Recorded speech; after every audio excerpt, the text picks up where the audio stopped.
Olá, meus irmãos, cumprimento a todos com a paz do Senhor. Aqui quem fala é a Sheila.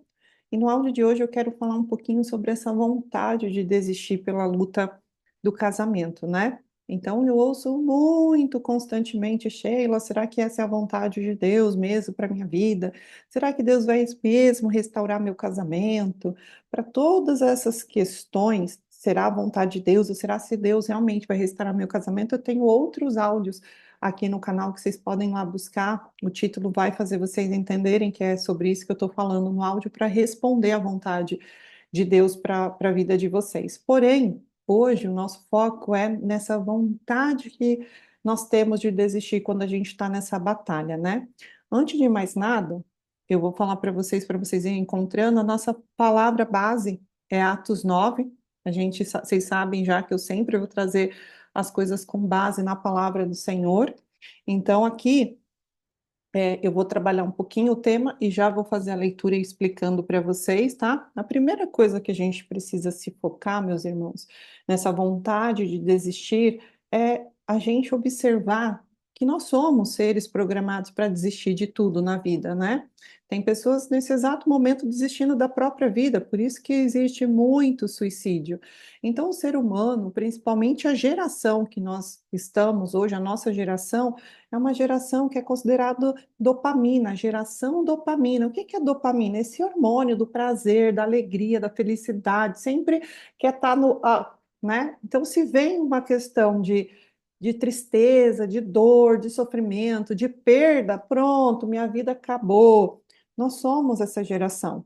A gente não é a geração que fomos preparados para as lutas, para entender que na vida a frustração, por menor que seja, a gente precisa entender que tudo isso pode ser treinado por nós pais, por exemplo, que coisas que os nossos pais não fizeram. Nós fomos inseridos em várias lutas quando crianças, só que eram lutas dos nossos pais que estavam sobrecaindo sobre nós. Então, nós crescemos adultos cheios de apegos emocionais, né? Cheio de traumas emocionais.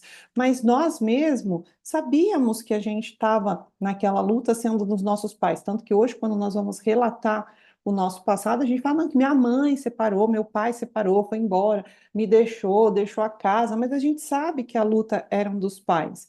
Então, nós crescemos sem sofrer aquelas preparado para sofrer frustrações, por exemplo. Hoje você vai brincar com uma criança, a criança não aceita perder um jogo, né? Eu sempre ensino para as minhas mentoradas que a minha filha, por ser filha única, nós tínhamos também esse desafio. E eu comecei a estudar para entender como que ela podia ser frustrada dentro de casa, porque dentro de casa é um lugar de segurança. Então, eu entendi que, por exemplo, ali, quando nós sentávamos para jogar jogos de tabuleiro, ela queria ganhar todas as rodadas. E ali eu percebendo que quando ela perdia, chorava, ficava mal, eu falei, eu determinei que a partir daquele dia eu ia ganhar todas as rodadas para ela realmente se frustrar e aprender que na vida também não é só ganha, ganha, ganha, que na vida também a gente vai ter perdas e nós precisamos aprender a lidar com essas perdas.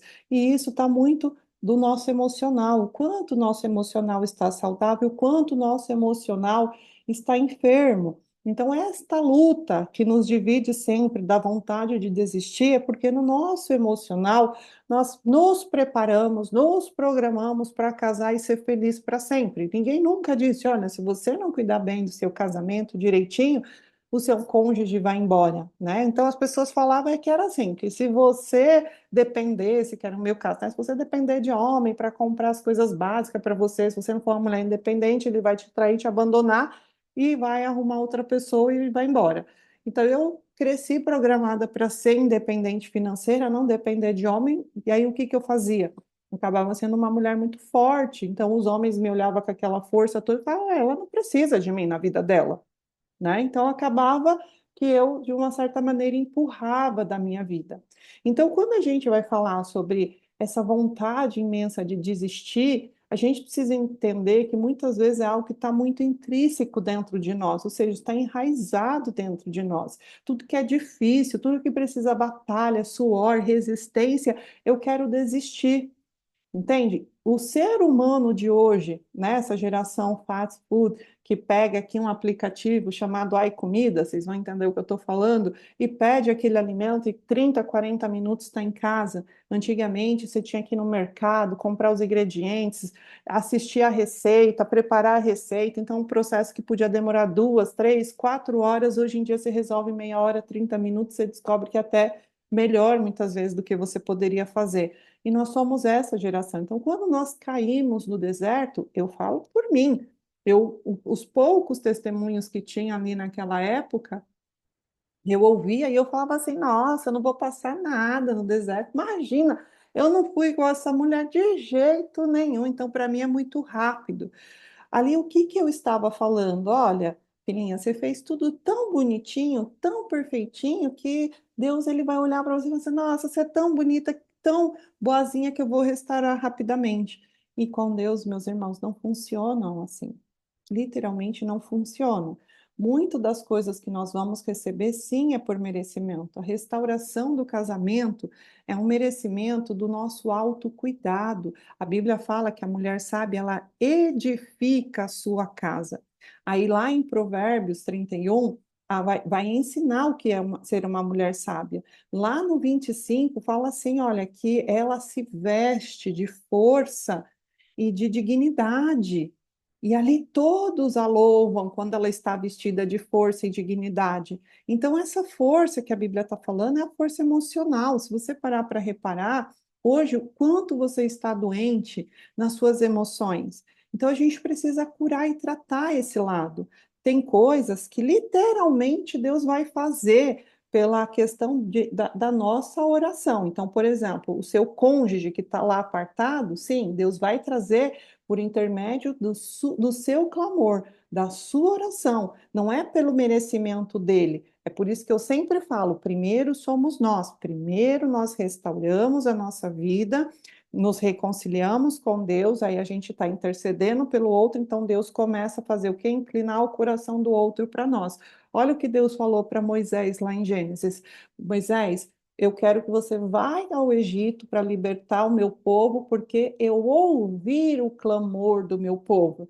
Então, o povo que estava lá no Egito, eles não tinham nada, eles não cumpriam os mandamentos do Senhor. Então, eles, por merecimento, era só por causa da oração. Então, o que aquelas pessoas encontraram foi a graça do Senhor, assim como eu e você. Porque a Bíblia diz que a vontade de Deus é que todos sejam salvos. E todos serem salvos não significa, a vontade de Deus é que todos sejam salvos, mas isso não significa que todos se salvarão, porque é a vontade dele. Mas então o que precisa para que todos da nossa casa se salvem?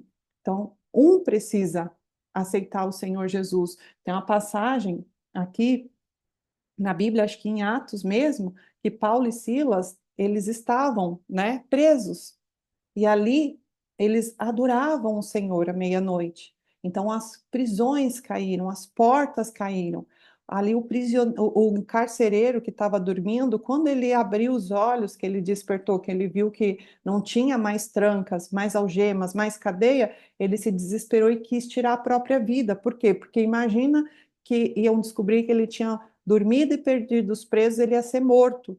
Então, ali Paulo e Silas disseram: não, não precisa fazer isso, nós estamos todos aqui. Ali aquele homem cai de joelho e adora a Deus. E ele se converte. E ali ele vai, pergunta: e os da minha casa? Aí os discípulos dizem assim para ele, né? Que os da casa dele, que ele e a casa dele serviriam ao Senhor. Então, dali partem para a casa dele, lá é pregado a palavra do Senhor e ali todos se rendem a Deus. Mas vocês percebem que começou por um? Um se rendeu na presença do Senhor, um aceitou a Deus. E aí Deus ele vai falar literalmente qual é a vontade dele para as nossas vidas. Ontem eu estava lendo sobre os mandamentos, se eu não me engano é Deuteronômio 6, e eu falei, gente, eu preciso ler isso aqui todos os dias, literalmente até eu começar a aprender pelo menos os primeiros mandamentos, mais básicos, de poder recitar eles todos, e ali tem algo muito importante que Deus fala assim, e não só vocês têm que reter isso, mas os filhos de vocês. Ah, ali na mesma hora eu levantei, fui lá no quarto da minha filha, ela estava pintando as unhas, eu falei, amor, vem aqui, deixa a mamãe te ensinar algo. E comecei a ler aquela passagem, quando terminou, fiz uma dinâmica com ela, obviamente, algo mais do lado da brincadeira, né, como perguntas e respostas, porque ela gosta disso, é como um desafio para ela, e ali ela foi falando também os mandamentos. Essa é a vontade de Deus para a nossa vida, percebe? Que nós nos convertemos e ali a gente começa então a ensinar os da nossa casa. Mas, meus irmãos, se a minha filha não visse em mim um testemunho do Senhor, ela jamais pararia para me ouvir. Então, primeiro você tem que ser a Bíblia que os da sua casa vão ler. É óbvio que o exemplo que eu dei aqui do carcereiro é comprovado. As pesquisas mostram que quando um homem se converte, a maior porcentagem, existe maior porcentagem da sua casa toda se converter do que quando uma mulher se converte.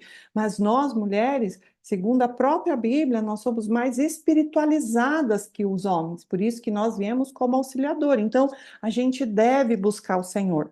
Então, vocês entenderam que, assim, a vontade de desistir é algo que está intrínseco dentro de nós. É uma vontade que a gente quer sempre o fácil. A gente passou, sei lá, 10, 12, 20 anos casados, fazendo um monte de meleca, não entendendo nada sobre o que era casamento, né? Então, eu hoje que tenho, eu queria muito dar um exemplo para vocês.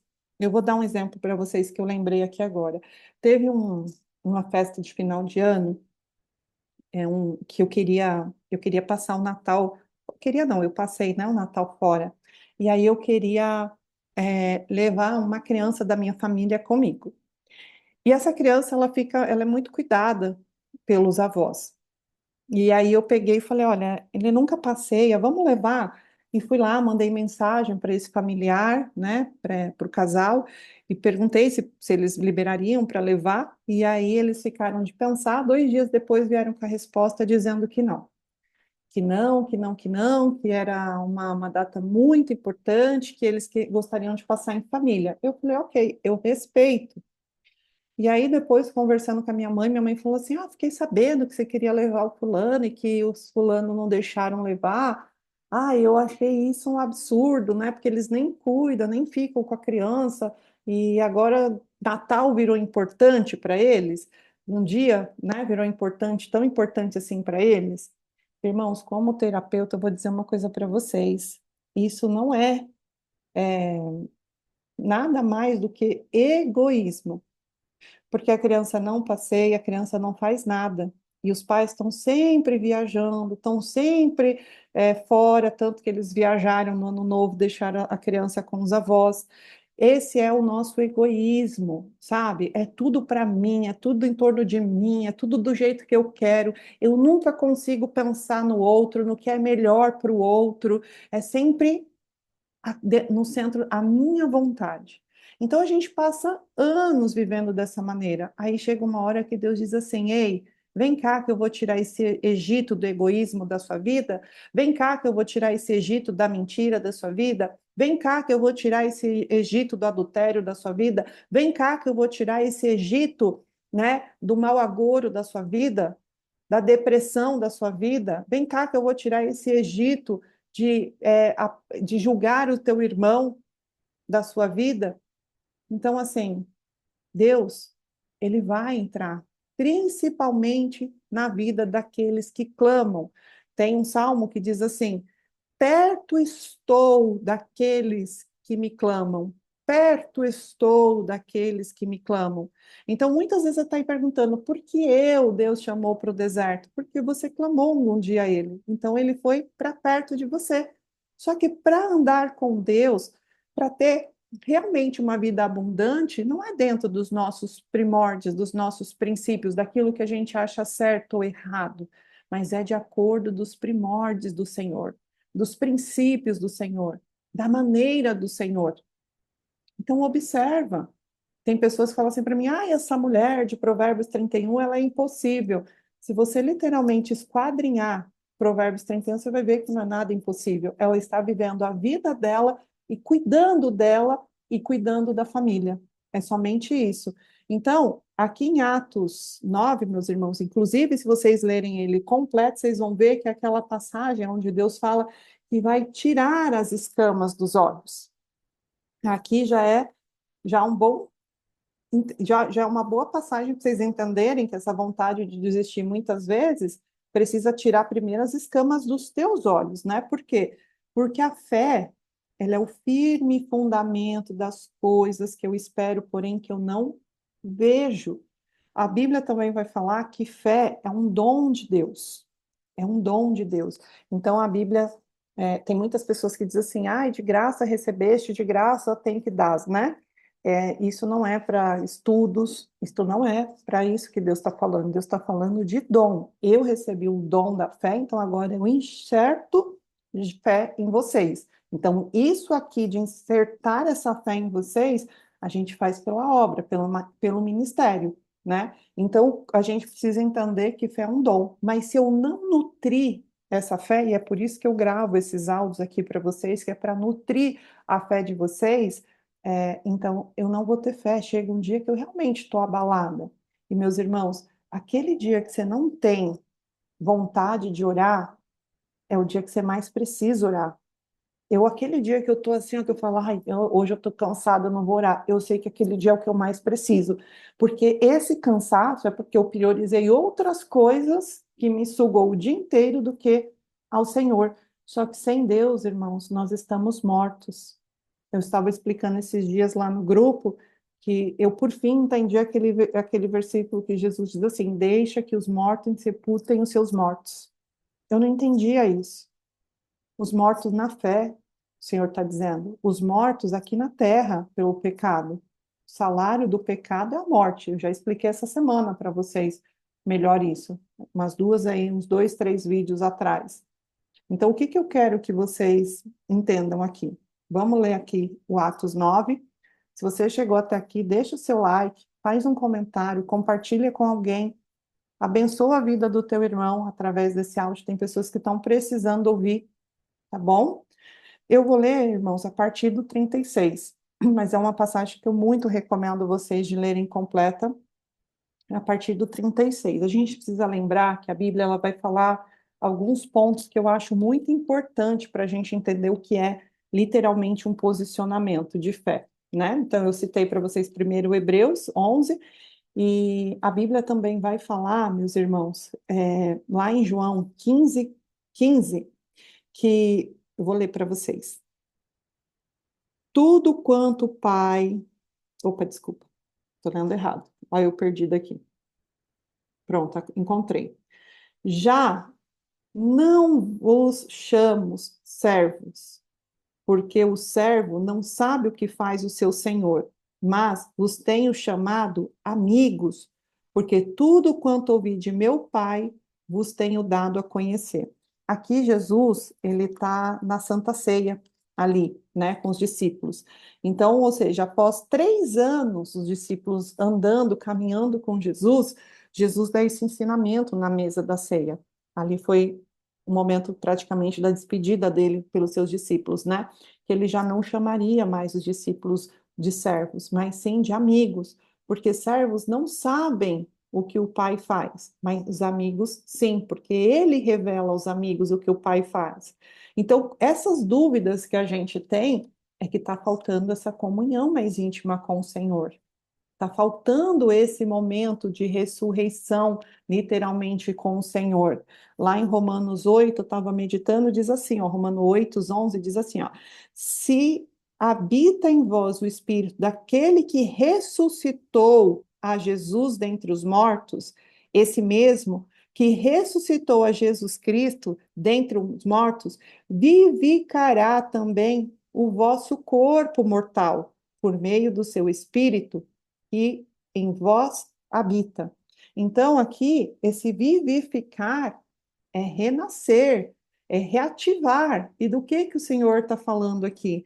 Da fé. Então, se o mesmo Espírito que ressuscitou Cristo estiver em nós, a gente já vai saber o que o Pai vai fazer. Porque aqui nós estamos íntimos do Senhor, íntimos do Pai. Eu vou falar para vocês uma coisa que eu, quando falo isso, as pessoas ficam muito bravas comigo, mas é uma realidade.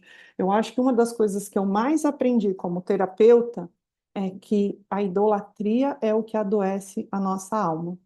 Porque, irmãos, quando a gente renuncia ao cônjuge, entrega na mão do Senhor, meu Deus, como entra um tempo de paz no nosso espírito, na nossa alma, como a nossa vida fica melhor. Entende? É Deus mostrando para nós um caminho, só que a maioria não quer entender isso.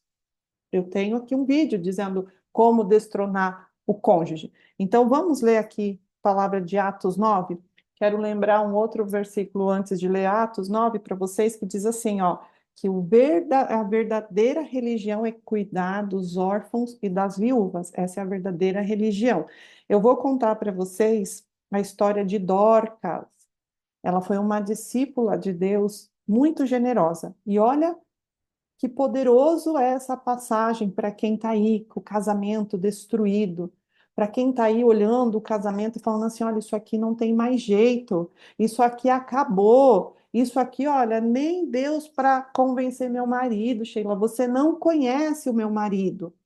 Nem Deus para levantar o meu marido desse lugar que ele está. Isso aqui já acabou, não tem jeito. Olha só o que Deus faz na vida daquelas pessoas que são boas, são generosas, que creem, que segura firme, que se tornam amigas de Deus, inimiga do mundo. A Bíblia diz isso. Se nós somos amigos do mundo, nós somos inimigos de Deus. Então, o que que precisa mudar na sua vida, meu irmão? O que precisa de renúncia na sua vida para você se tornar amigo de Deus e Deus literalmente revelar a você a sua vontade e essa força de desistir acabar da sua vida?